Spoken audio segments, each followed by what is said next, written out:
Assalamualaikum warahmatullahi wabarakatuh. Halo semuanya, di sini saya akan menjelaskan mengenai materi faktor-faktor pembentuk integrasi nasional dalam Bhinneka Tunggal Ika. Sebelum kita mengetahui apa yang menjadi faktor-faktor pembentuk integrasi nasional dalam Bhinneka Tunggal Ika, kita harus mengetahui dulu apa itu pengertian dari integrasi nasional. Apakah kalian mengetahui apa itu pengertian dari integrasi nasional? Jika kalian belum mengetahuinya, mari kita simak penjelasan berikut ini. Integrasi nasional adalah usaha dan proses mempersatukan perbedaan yang ada pada suatu negara sehingga terciptanya keserasian dan keselarasan secara nasional. Yang artinya bahwa integrasi nasional adalah menggabungkan seluruh bagian menjadi sebuah keseluruhan dan tiap-tiap bagian diberi tempat sehingga membentuk kesatuan yang harmonis dalam Negara Kesatuan Republik Indonesia atau NKRI yang bersemboyan Bhinneka Tunggal Ika. Jadi sekarang kalian sudah tahu kan apa itu pengertian dari integrasi nasional? Lalu, apa saja sih faktor-faktor pembentuk integrasi nasional dalam Bingkai Bhinneka Tunggal Ika? Yuk, mari kita pelajari bersama apa yang menjadi faktor-faktor pembentuk integrasi nasional dalam Bingkai Bhinneka Tunggal Ika. Membicarakan faktor-faktor pembentuk integrasi nasional berarti kita juga akan membicarakan faktor pembentuk, yang dimana faktor pembentuk ini dibagi menjadi dua, yaitu faktor pendorong dan juga faktor pendukung. Adapun yang dapat dikelompokkan sebagai faktor pendorong integrasi nasional sebagai berikut. Adanya jiwa dan semangat gotong royong, solidaritas, dan toleransi keagamaan yang kuat, penggunaan bahasa Indonesia, adanya semangat persatuan dan kesatuan dalam bangsa, bahasa, dan tanah air Indonesia, adanya kepribadian dan pandangan hidup kebangsaan yang sama, yaitu Pancasila.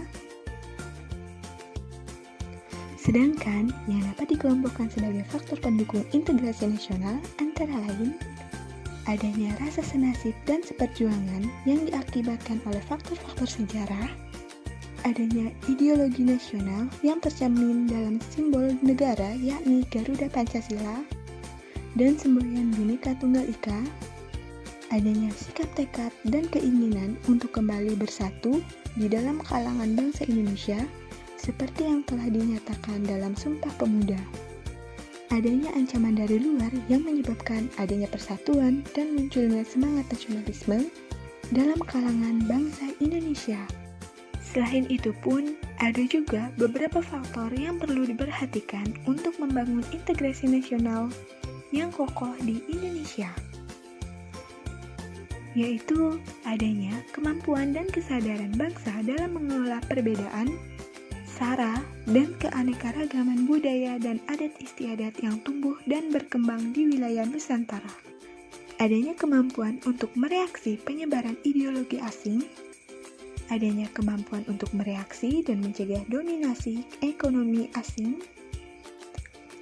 menyelenggarakan berbagai kegiatan budaya dengan cara melakukan pengkajian kritis dan sosialisasi terhadap identitas nasional, seperti bahasa, lagu Indonesia Raya, bendera merah putih, dan Garuda Pancasila.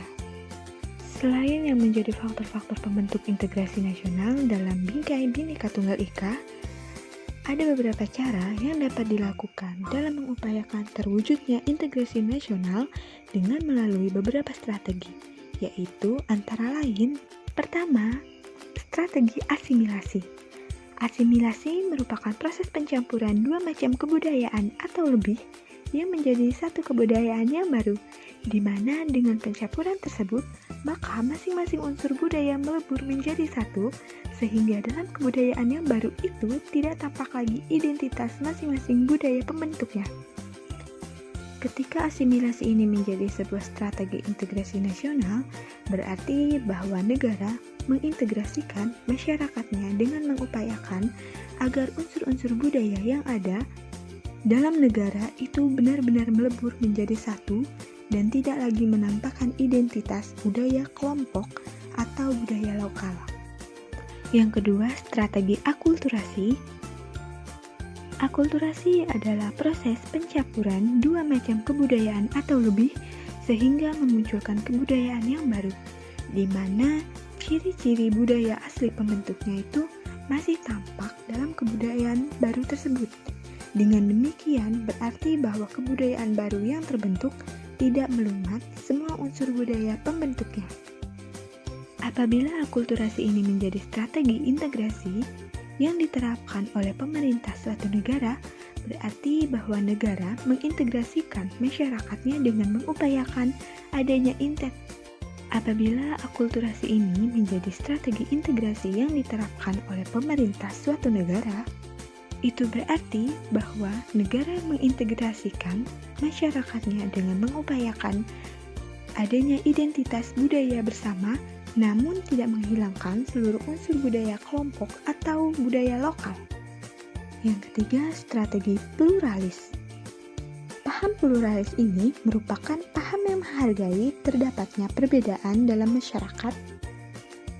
Pada prinsipnya, mewujudkan integrasi nasional dengan memberikan kesempatan pada segala unsur perbedaan yang ada dalam masyarakat untuk hidup dan berkembang ini berarti bahwa dengan strategi pluralis dalam mewujudkan integrasi nasional negara memberikan kesempatan kepada semua unsur keragaman dalam negara, baik suku, agama, budaya daerah, dan perbedaan-perbedaan lainnya untuk tumbuh dan berkembang serta hidup berdampingan dengan damai. Jadi, integrasi nasional ini diwujudkan dengan tetap menghargai terdapatnya perbedaan-perbedaan dalam masyarakat. Dengan adanya semboyan Bhinneka Tunggal Ika, itu berarti walaupun berbeda-beda tetapi tetap satu adanya. Semboyan tersebut juga sama maknanya dengan istilah unity in diversity, yang artinya bersatu dalam keanekaragaman. Sebuah ungkapan yang menggambarkan cara menyatukan secara demokratis suatu masyarakat yang di dalamnya diwarnai oleh adanya berbagai perbedaan. Dengan semboyan Bhinneka Tunggal Ika tersebut, segala perbedaan dalam masyarakat ditanggapi bukan sebagai keadaan yang menghambat persatuan dan kesatuan bangsa, melainkan sebagai kekayaan budaya yang dapat dijadikan sumber pengkayaan kebudayaan nasional. Untuk mewujudkan masyarakat yang menggambarkan semboyan Bhinneka Tunggal Ika, maka diperlukan pandangan atau wawasan multikulturalisme. Arti dari multikulturalisme ini merupakan pandangan bahwa setiap kebudayaan memiliki nilai dan kedudukan yang sama dengan kebudayaan yang lain, sehingga setiap kebudayaan berhak untuk mendapatkan sebagaimana kebudayaan yang lainnya.